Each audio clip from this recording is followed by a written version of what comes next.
when the snake thing got hot. Yeah. All at once,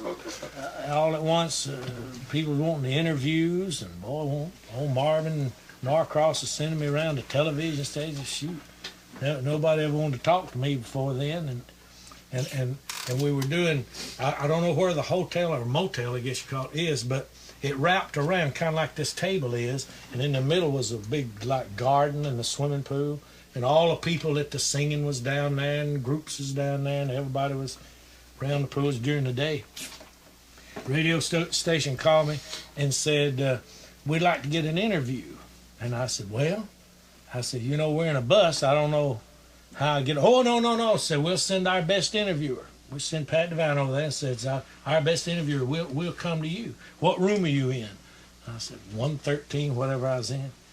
And they said, well, you know, I said, oh, all right. Boy, I was really feeling important. Didn't even have to. All at once, Geraldine and Jan was out there with all them people on the fans and all down there by the pool. All at once, somebody knocked on my door, and I opened the door, and there stood a girl. That's when miniskirts were popular. Yeah. There stood a girl with the least on that I have ever seen in my life. Not only did she have on a miniskirt, everything she had on was mini. It just nothing hardly, and black. Mini nothing. And she had, you remember Wallen sack, those little Wallen sack tape recorders, look like overnight bags. That's what she had in her hand. She knocked on my door, and I opened that door, and looking out beside her, everybody down in that garden was looking up. And there she stood with that Wallen sack tape recorder, it looked like an overnight bag, and she said, I'm Pat Devine. I said, you certainly are.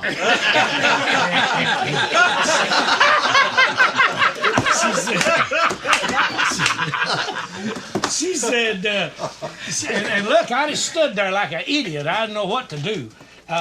Geraldine was walking across, and it's a fact, she'll tell you the same. Geraldine was walking across the thing, and she took a step and just froze right there. Her eyes, I think she's still there when the girl come out. But anyway, she said, well, can I come in? I want to get an interview.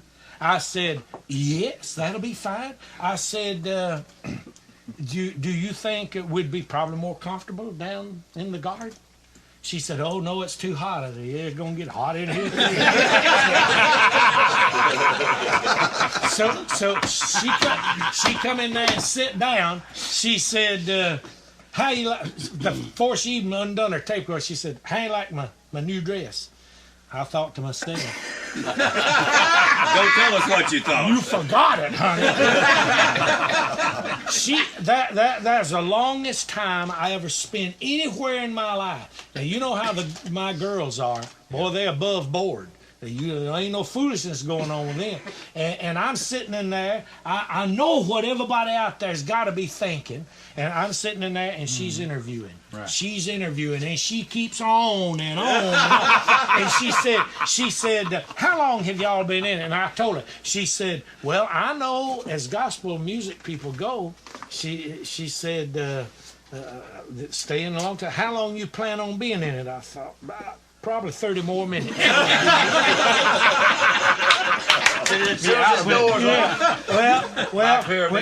When she finally said, I'm going, I just think, thank you, Lord, thank you, Lord, thank you, Lord. Get this woman out of here and let me try to get down there. And I knew I couldn't go down there and tell everybody out there that this lady, that wasn't no night bag. That was a Wallen sack tape recorder.